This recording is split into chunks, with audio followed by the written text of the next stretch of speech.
Daniel Hayes stood in the command center of the Valiant, watching the screen in front of him. The message from the Galactic Council was exactly what he expected, but it still made his jaw tighten with anger. Denied. Again. For the third time this year, humanity had asked permission to establish a new colony outside the Sol system. For the third time, the answer was no. The reasons were always the same. Humanity was too young, too aggressive, too unpredictable. Never mind that humans had been part of the galactic community for 40 years now. Never mind that they had followed every rule, paid every fee, and respected every boundary that the Council had set. It was never enough. Lisa Brooks walked over to him with a tablet in her hand. She was his second in command, and the expression on her face told him that more bad news was coming. He took the tablet and read the report. The Zenthari Empire had captured another human ship. This time it was a research vessel called the Discovery, with 23 scientists on board. The Zenthari claimed the ship had violated their territory, even though the Discovery had been in neutral space according to every star chart humanity possessed. Daniel felt something break inside him. This was not just about colony rights anymore. This was about human lives. Those scientists were being held prisoner, and the Galactic Council would do nothing about it. They never did. The Council had rules for everything except protecting species like humanity that they considered inferior. He opened a communication channel to Earth Command. Admiral Kevin Stone appeared on the screen after a few seconds. The Admiral was an older man with gray hair and tired eyes, but those eyes were burning with determination now. Daniel did not need to say anything. Kevin already knew about the Discovery. The Admiral spoke first. His voice was calm but hard as steel. The time for playing nice was over. Humanity had spent 4 decades trying to earn respect through patience and diplomacy. All they had earned was contempt. The other species in the galaxy treated humans like children who needed permission for everything. Meanwhile, those same species took whatever they wanted from human space, claiming ancient rights that somehow always worked in their favor. Kevin told Daniel about a meeting that had taken place an hour ago. Leaders from every human government had gathered through secure channels. They had all reached the same conclusion. Humanity needed to stop asking for permission and start taking what was rightfully theirs. The galaxy operated on strength, not fairness. If humans wanted to be treated as equals, they would need to show they could not be pushed around anymore. Deep beneath the surface in Geneva, Helen Carter was coordinating the next steps. She was the director of Earth's Defense Initiative, a position that gave her authority over all human military operations. Helen had spent the last 10 years preparing for this moment, even though she had hoped it would never come. She had always believed that reason and patience would eventually win the day. Now she knew better. Helen had a message waiting for her from Jake Morrison. Jake was the chief engineer at humanity's secret shipyard beyond Neptune. The shipyard was not supposed to exist. The Galactic Council had strict rules about military construction, and humanity was only allowed to build defensive satellites and small patrol ships. But humans had been breaking that rule for 15 years, building in secret where Council inspectors would never find them. Jake's message was simple. The new ships were ready. 20 warships with technology that the Council had forbidden humanity to develop. Advanced engines that could outrun anything in the galaxy. Weapons systems that could punch through shields that were supposed to be impenetrable. Point defense networks that could track and destroy 1,000 incoming missiles at once. Humanity had not just been building ships. They had been innovating, developing their own technology from scratch instead of buying it from alien markets. The ships were crewed and ready to launch on Helen's command. Each captain had been carefully selected and trained in complete secrecy. They knew their mission. They knew the risks, and they were ready to show the galaxy that humanity was done being treated like second-class citizens. Daniel received new orders within the hour. The Valiant and 5 other human ships were to proceed to the Parthenon system. The Galactic Council was holding one of their regular sessions there, where the 73 member species would gather to discuss whatever issues they considered important. Humanity was rarely invited to speak at these sessions. They were usually only called upon when the Council needed something from them. This time would be different. This time, humanity would speak whether they were invited or not. As the Valiant prepared to jump to faster-than-light speeds, Daniel thought about his family back on Earth. He had a wife and 2 children who believed their father was just another military officer keeping the peace. They did not know that he was about to be part of the most important moment in human history since first contact with alien life. Lisa came to stand beside him as the ship's engines powered up. She asked him if he thought they were doing the right thing. Daniel looked at her and saw the same doubts he felt reflected in her eyes. But he also saw determination. They had tried doing things the peaceful way. They had tried following the rules. And where had it gotten them? Nowhere. He told her about a conversation he had with his daughter last week. She was 8 years old and wanted to be an explorer when she grew up. She wanted to visit new worlds and discover new things. Daniel had to explain to her that humans were not allowed to explore freely. They needed permission from the council for every system they wanted to visit. His daughter had asked why, and Daniel had no good answer. That was what this was really about. Not just pride or territory. It was about giving the next generation of humans the freedom to reach for the stars without having to beg for permission first. It was about proving that humanity deserved to stand alongside the other species of the galaxy as equals, not subordinates. The jump to Parthenon would take 6 hours. During that time, Daniel prepared himself for what was coming. He reviewed the plans one more time. He checked and rechecked every detail. And he thought about the 23 scientists aboard the Discovery, waiting in a Zenthari prison cell, hoping that someone would come for them. Humanity was done hoping. Humanity was done asking. The galaxy was about to learn that humans could not be caged anymore. The Galactic Council chamber was a sight that still impressed Claire Watson every time she saw it. It was a massive sphere floating in orbit above the planet Parthenon. Inside, representatives from 73 different species gathered in a space that defied normal physics. Each delegate floated in their assigned position, arranged in circles that represented their species' rank in the council hierarchy.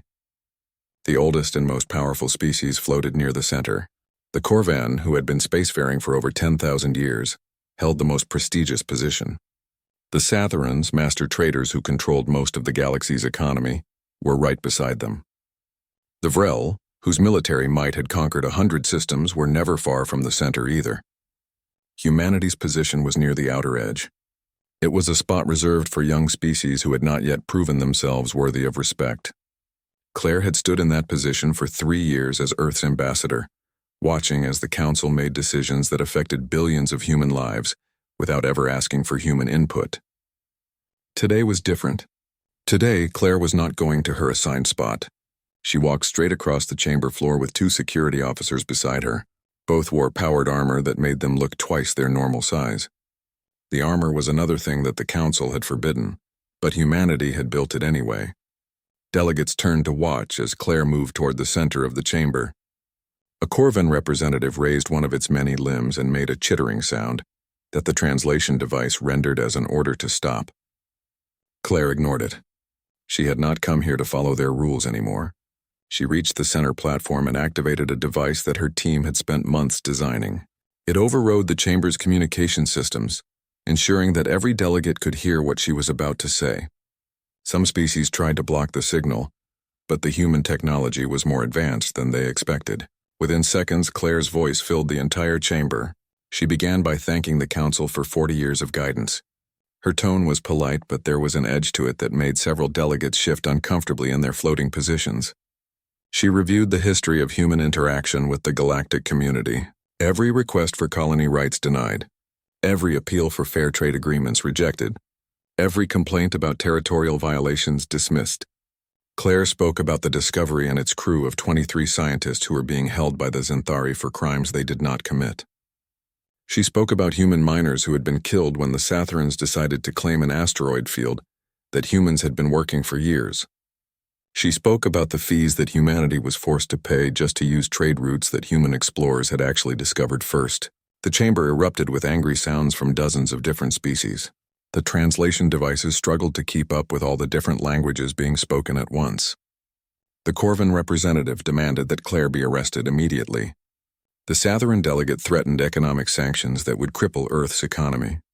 The Vrel ambassador warned that military action would be taken if humans did not submit to council authority. Claire let them shout for a full minute before she spoke again. Her next words cut through the noise like a blade through silk.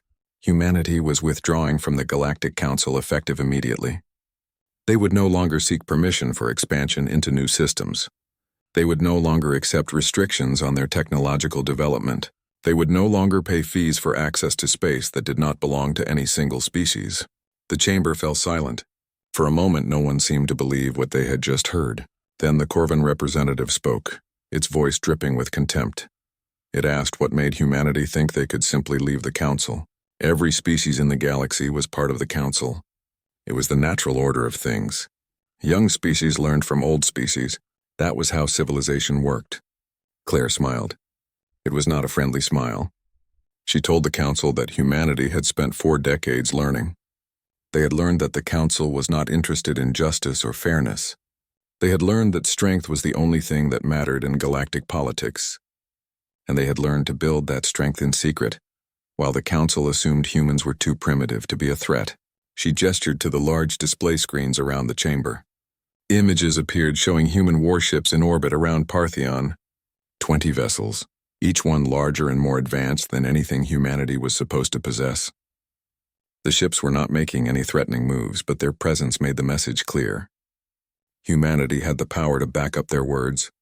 More images appeared, human ships positioned near major Council facilities throughout the galaxy, a battle group near the Satheran Trade Hub, a squadron outside the Vrel Military Academy, smaller ships monitoring every major population center in Council space.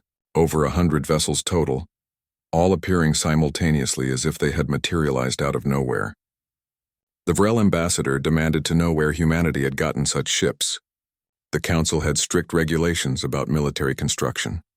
There were inspectors who were supposed to prevent this exact situation. Claire told them that human ships were built in human space beyond the reach of Council inspectors, and the technology was human technology, developed by human scientists who were tired of being told what they were allowed to invent. A smaller species called the Daleth asked if humanity was declaring war on the Council. Claire shook her head. War was not the goal. Freedom was the goal. Humanity was simply stating that they would no longer accept Council authority over human affairs. Other species were free to trade with humans or not. They were free to maintain diplomatic relations or not. But they were no longer free to dictate what humans could or could not do in their own systems. The Corvin representative tried one more time. It spoke about the danger of allowing young species too much freedom. It talked about wars that had devastated the galaxy millions of years ago, before the Council brought order and stability. It warned that humanity was risking a return to those dark times. Claire listened patiently. Then she responded with a question. Who gave the Council the right to decide what other species could do? The Corvin did not have a good answer. The truth was that the Council existed because powerful species wanted to maintain their power. They used words like order and stability, but what they really meant was control. The meeting ended without any resolution. Claire and her security team left the chamber the same way they came in, walking straight through the middle without acknowledging the protests and threats from angry delegates. As they boarded their shuttle back to the human diplomatic ship, Claire allowed herself a moment of relief. The hardest part was done. She had delivered the message that would change everything. Back on Earth, billions of people watched the broadcast of Claire's speech. Some celebrated, others worried about the consequences, but everyone understood that there was no going back now. Humanity had drawn a line in the stars and dared the galaxy to cross it. Ryan Cooper had been expecting this. 3 days after Claire's declaration at the Galactic Council, the Xanthari Empire decided to test humanity's resolve. Their 4th fleet was moving toward New Terra, a small human colony on a moon in the Hope system. The Xanthari had always claimed they owned that sector, even though they had never bothered to settle it until after humans had already built a thriving community there. Ryan commanded the Earth defense ship Defiance, a battlecruiser that represented everything the Galactic Council had forbidden humanity to build. It was fast, heavily armed, and equipped with technology that most species in the galaxy did not even know was possible. 2 other human ships were with him, the Guardian and the Resolute, 3 ships against 15 Xanthari vessels. The numbers did not look good on paper, but Ryan knew something the Xanthari did not. Human ships were built different.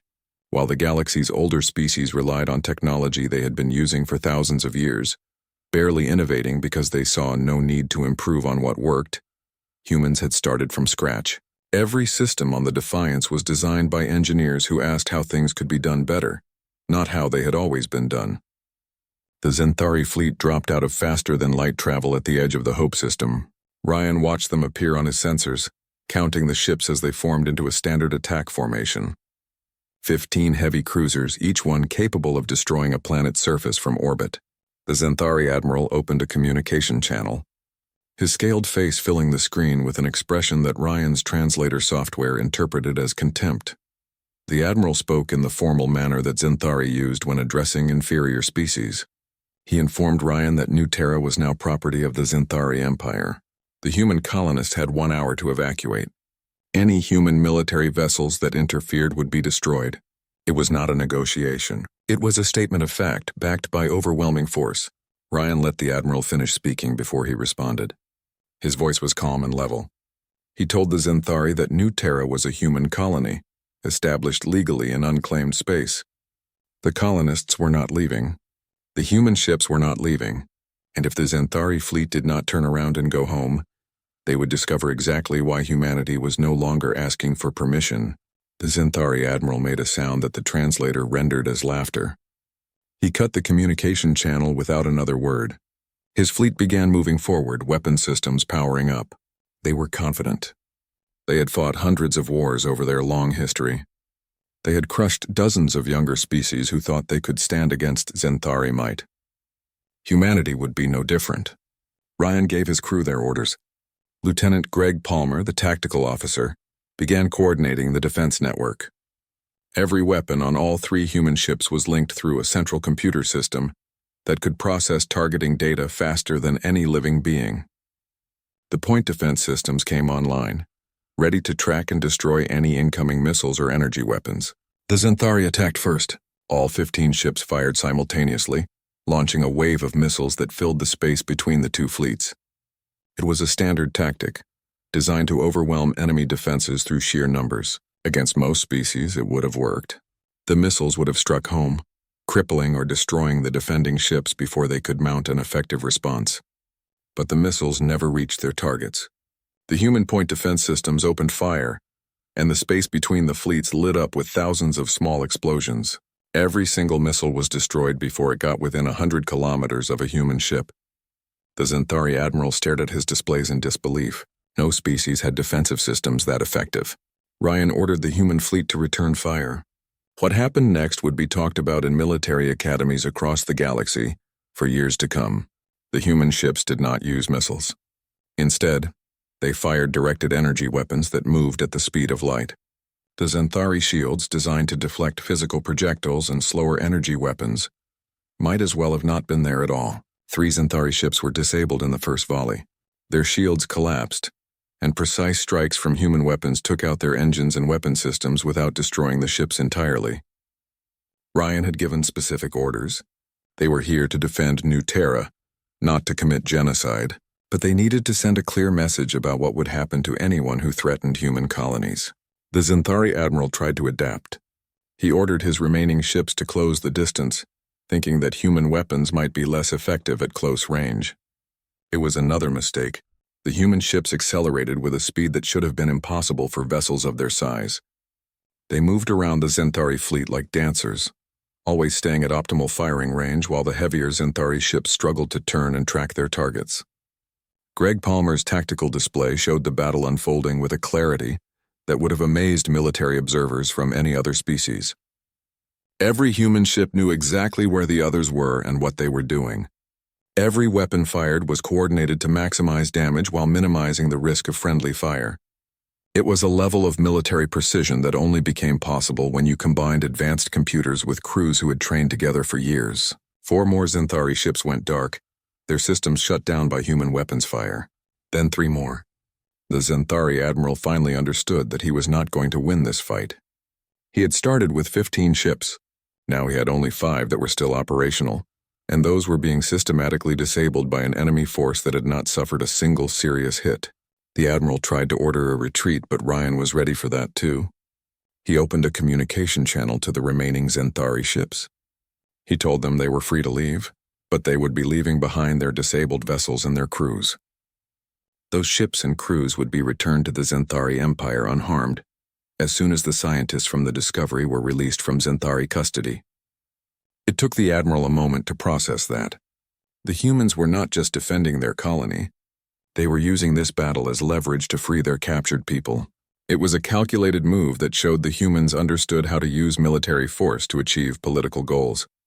The Xanthari had assumed humans were emotional and reckless. They were learning otherwise.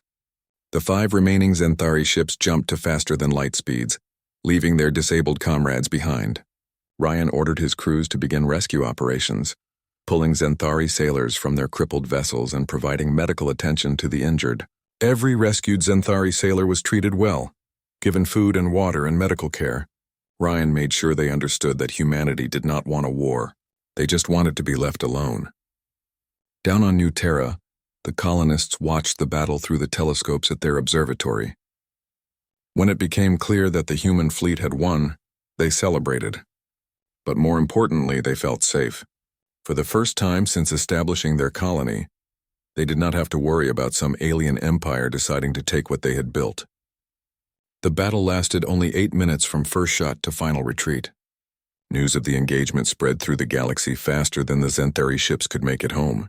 Within hours, every military in the galaxy was analyzing the battle, trying to understand how a species as young as humanity could have developed such effective weapons and tactics. In command centers across hundreds of worlds, military leaders were having the same conversation. Humanity was not the primitive species the Council had assumed them to be. They were dangerous, capable, and absolutely serious about defending what was theirs. Anyone who tried to push them around would pay a heavy price. Ryan sat in his command chair long after the battle ended, watching as his crews worked to secure the disabled Xanthari vessels. He thought about the message this would send. Humanity had won their first real military engagement against a major galactic power, but he knew this was just the beginning. The galaxy was watching now.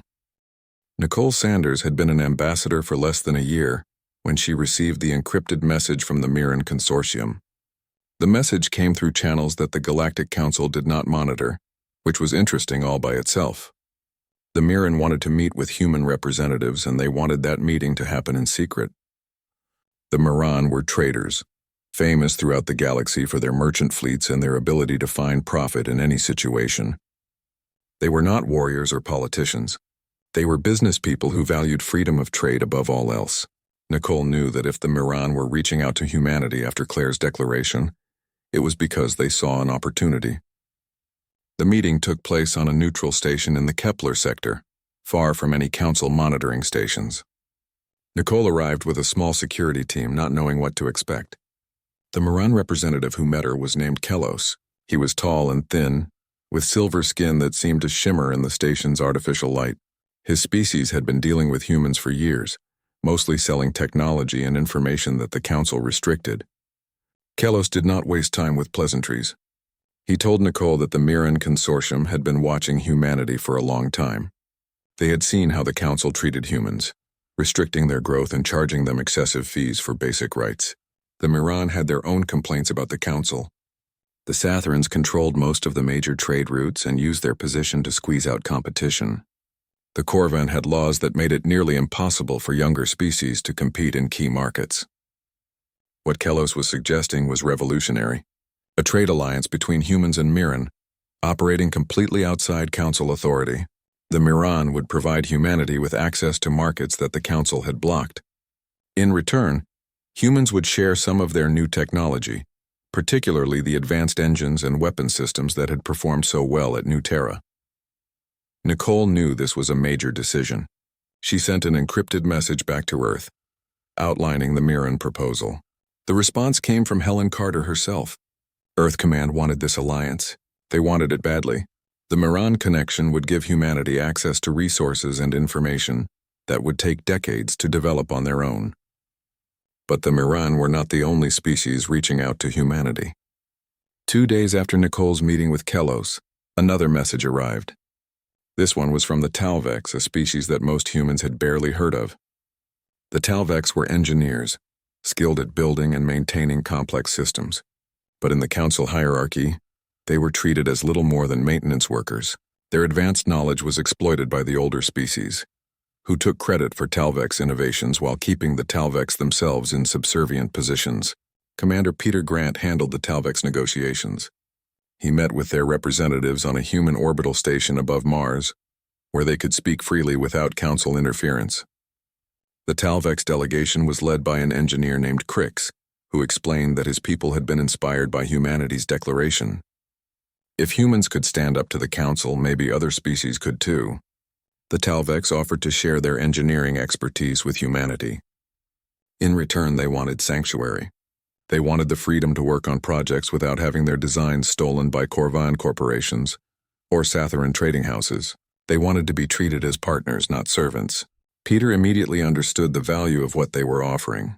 Human engineers were good, but they were still learning. Talvex engineers had thousands of years of experience. Back on Earth, Admiral Kevin Stone was coordinating the larger strategic picture. The secret shipyards beyond Neptune were no longer secret. Now they were operating openly, building new vessels at a pace that alarmed Council intelligence agencies. But the shipyards were also becoming something else. They were becoming a hub where human engineers worked alongside Mirren technicians and Talvex designers. The technology sharing was producing results faster than anyone had expected. Human creativity combined with Mirren business sense and Talvex technical knowledge created innovations that none of them could have achieved alone. New ship designs that were faster and more efficient, weapon systems that were more precise and powerful, defense networks that could protect entire colonies from attack. But not everyone was happy with the direction humanity was taking. Senator Linda Foster had become the leader of a political movement that opposed what they called Earth's aggressive militarization. She argued in parliament sessions that humanity was moving too fast, making enemies when they should be making friends. She warned that the Council would eventually respond with overwhelming force, and humanity would not survive that confrontation. Linda's faction had significant support, especially among people who remembered the early days of First Contact. Back then, meeting alien species had seemed like a dream come true. There had been hope that humanity would join a peaceful galactic community and learn from species that had been exploring the stars for thousands of years. That dream had died slowly, replaced by the harsh reality of council politics. But some people still believed that accommodation was possible. The debate in Earth's parliament grew heated. Linda gave speeches about the dangers of hubris, reminding everyone that humanity was still young and vulnerable. Others, like Senator Marcus Cole, argued that weakness invited aggression.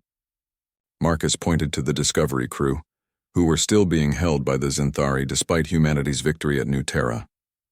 He argued that only strength would make other species respect human rights. Nicole found herself caught in the middle of these political fights. As an ambassador, she had to represent Earth's position to alien species while also explaining alien perspectives to her own government. She understood Linda's concerns. The path humanity was taking was dangerous. But she also understood that the old approach had failed. 40 years of asking nicely had accomplished nothing. Meanwhile, fractures were appearing within the Galactic Council itself. The younger species, those who had only joined the Council in the last 1,000 years, were watching humanity's rebellion with great interest. They saw in human defiance a possible path for their own liberation. Species that had been relegated to the outer circles of the council chamber began communicating with each other, forming informal alliances that bypassed traditional council structures. The Corvan and their closest allies tried to maintain control, but their authority was slipping. The Vrel military, usually reliable enforcers of council decisions, were reconsidering their position after the battle at New Terra. Vrel commanders had studied the engagement recordings and understood that human tactics and technology represented something new. Attacking humanity would be costly, possibly too costly to justify. Claire Watson watched all of this unfold from her position at the human embassy station. She had become something of a celebrity among the younger council species. Delegates would approach her quietly, asking about how humanity had managed to develop such advanced technology in secret. She shared what she could, encouraging others to believe that they too could chart their own course. 6 months after the declaration, humanity's position looked very different. They had formal alliances with the Mirren and Talvex. They had informal relationships with dozens of other species who were tired of council dominance. They had colonies on 15 new worlds, all defended by military forces that made aggression against them costly. And they had proven at New Terra that they would fight to protect what was theirs. But there were still dangers. The Xanthari Empire had not forgotten their humiliation. The Corvan were working to isolate humanity diplomatically. The Satharans were trying to organize an economic blockade that would cut human colonies off from vital supplies. The galaxy was splitting into factions, with the old Council authority on one side and a new alliance of free species on the other. Nicole sat in her office late one night reviewing reports from across human space. New colonies were thriving. Trade with the Mirren was exceeding all projections. Joint research projects with the Talvex were producing breakthroughs weekly, but she could also see the storm clouds gathering. The Council would not accept this new order without a fight. The question was when they would strike, and whether humanity and its allies would be ready. Admiral Kevin Stone stood on the bridge of the Earth defense ship Horizon, humanity's newest and most advanced flagship. 6 months had passed since Claire's declaration, and the galaxy looked completely different now. The Galactic Council's authority had crumbled faster than anyone expected. Nearly a third of Council member species had joined the new alliance that humans called the Federation of Free Worlds. The Horizon was leading a joint task force of ships from 8 different species. Human vessels flew alongside Mirren merchant cruisers that had been retrofitted with weapons. Talvex engineering ships provided support and repairs. Even a few Daleth patrol craft had joined them, their small frames darting between the larger vessels like protective escorts. Their mission was one that the old Council would never have authorized. They were going to liberate a Xanthari prison colony called Station Krell. Intelligence reports indicated that thousands of political prisoners from dozens of species were being held there, locked away for crimes like speaking against the Xanthari government or refusing to pay tribute to Xanthari officials. The Council had always known about places like Station Krell, but they turned a blind eye. The new Federation would not. Kevin had spent weeks planning this operation. It needed to be fast and precise. Get in, free the prisoners, and get out before the Xanthari military could mount an effective response. The task force included medical ships to care for prisoners who might be injured or sick, transport vessels to evacuate everyone safely, and enough combat power to handle any Xanthari forces they encountered. The fleet dropped out of faster-than-light speeds at the edge of the system where Station Krell orbited a dead planet. Sensors immediately picked up the station's defensive platforms and the 6 Xanthari guard ships in orbit. It was more resistance than intelligence had predicted, but nothing the task force could not handle. Kevin gave the order to advance.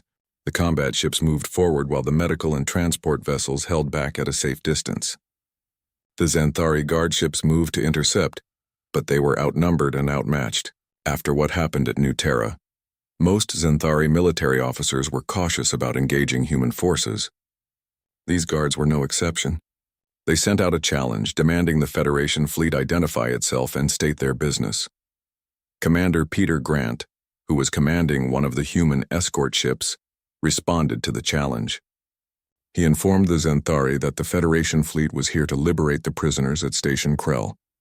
The guards could stand aside and let them do their work, or they could try to stop them and face the consequences. The choice was theirs. The Xanthari guards were in an impossible position. If they fought, they would probably lose and die in the process. If they surrendered, they would be disgraced. They chose a middle path. 3 of the guard ships withdrew to a safe distance and did nothing. The other 3 opened fire, perhaps hoping to show token resistance before retreating. The battle was over in minutes. Human point defense systems destroyed incoming fire, while precision strikes disabled the 3 Xanthari ships without destroying them. Just like at New Terra, Kevin had given orders to minimize casualties. The Federation was not here to kill Xanthari sailors. They were here to free prisoners. Marines from the task force boarded Station Krell, moving through its corridors with practiced efficiency. What they found shocked even the veterans among them. Thousands of beings from dozens of different species, crammed into cells that were barely large enough to lie down in. Some prisoners had been there for years, held without trial or any hope of release. Others had only recently arrived, captured for minor infractions against Xanthari law. Among the prisoners were the crew of the Discovery, the human research vessel that had been captured months ago. They were thin and weak but alive. When they saw human Marines coming down the corridor, several of them broke down crying. They had thought they would die in this place, forgotten by everyone. The evacuation took 3 hours. Medical teams worked quickly to assess each prisoner, and provide immediate care for those who needed it. Transport ships made multiple trips, ferrying freed prisoners to the Federation fleet. By the time the last person was evacuated, Station Krell was empty except for the Zenthari guards who had been locked in their own holding cells. Kevin left a message for the Zenthari Empire. The station was intact and the guards were alive. They could pick up their people anytime they wanted. But if the Zenthari captured any more beings for political crimes, the Federation would return. And next time they might not be so gentle. Back on Earth, Claire Watson addressed the United Nations Assembly. The chamber was packed with representatives from every nation, all watching as she spoke about what humanity had accomplished. 6 months ago, humans had been treated like children by the galaxy. Today, they were leaders of a movement that spanned dozens of worlds and hundreds of billions of beings. But Claire also warned against arrogance. She reminded everyone that their fight was not about human superiority. It was about the right of all intelligent species to determine their own destiny. Humans were not special because they were better than other species. They were just unwilling to accept that anyone had the right to limit their potential. The freed prisoners from Station Krell were living proof of what the Federation stood for. Many chose to stay with the Federation, finding new homes on human colonies or Mirren trade stations. Others returned to their homeworlds carrying stories about the species that had risked their lives for strangers. Those stories spread across the galaxy, and more species began reaching out to the Federation, asking to join. Captain Daniel Hayes, who had been present when the rebellion began, now commanded a training facility on Mars. Human officers taught tactics and strategy to crews from allied species. Lieutenant Greg Palmer, the tactical officer from the battle at New Terra, had become one of the most respected instructors in the Federation. Officers from a dozen different species competed for spots in his classes. The training facility was more than just a military academy. It was a place where different species learned to work together, to trust each other, and to believe in something bigger than their own interests. Greg would often walk through the facility's common areas and see Talvex engineers discussing ship designs with human technicians, or Mirren traders sharing market strategies with Daleth merchants. It was the kind of cooperation that would have been impossible under Council rule. But the old Galactic Council had not given up. The Corvin and their closest allies still controlled significant military forces and economic power. They had retreated into their core systems, refusing to acknowledge the Federation's existence. Intelligence reports suggested they were building up their fleets, preparing for a confrontation they believed was inevitable. Some species tried to stay neutral, maintaining relationships with both the Council and the Federation. The Satharans, ever practical, saw opportunities to profit from both sides. They sold supplies to Federation colonies while also maintaining their traditional trading relationships with Council species. It was a delicate balance that could not last forever. Jake Morrison's shipyards beyond Neptune had become a symbol of the new era. What had started as a secret facility was now an open hub of innovation and cooperation. Engineers and scientists from multiple species worked together on projects that pushed the boundaries of what was possible. The shipyards were producing vessels that combined the best ideas from all participating species, creating designs that were more advanced than anything the galaxy had seen before. Nicole Sanders had become one of the key negotiators for the Federation, traveling between different systems to build relationships and resolve disputes. She often thought about how far humanity had come in such a short time. 6 months ago, humans were outsiders begging for scraps. Now they were partners in an alliance that was reshaping galactic politics. Admiral Lisa Brooks, who had been Daniel's second-in-command on the Valiant, now commanded Earth's defensive network. Her job was to ensure that humanity's homeworld remained safe while their military forces operated across the galaxy.